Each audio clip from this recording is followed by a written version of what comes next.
Kami aron mga himong-himong pinanggang katawan o nagtigong kami din sa parokya, magpuyo ini parokya aron pagpangalagan isip mga sakop sa social communication sa parokya. Pagkapahimuoton ta kanimo ang tanan mo mga paningkamot aron paghigugma kanimo pag-alagad kanimo sa pulong o sa pagsimba o sa pagbuhat. Panalangini kining mga sakop sa social communication sa parokya ni San Vicente Ferrer. Kung himuang ang magkapahimuot sila kanimo, iyagi ang ilang mga buhat o pangako, panalimti sila sa tanang matang sa kadautan.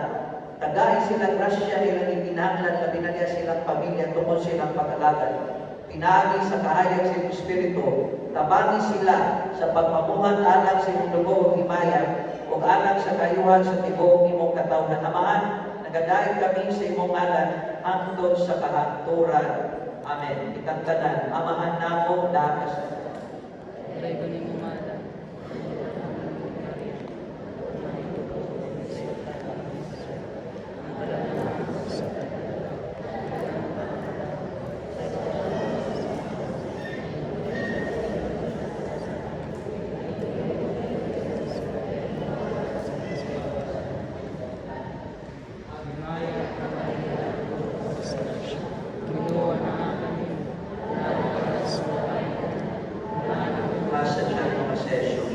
Santa Maria, Ina ko sa Diyos, ikaw po kami makasasala. Karon sa oras sa aming kamatayan, inimaya samahan sa anak sa Espiritu Santo.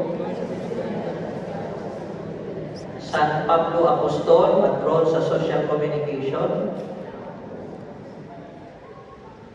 Atong i-welcome o atong padaan, masipang palakpan, atong mga sakot sa social communication.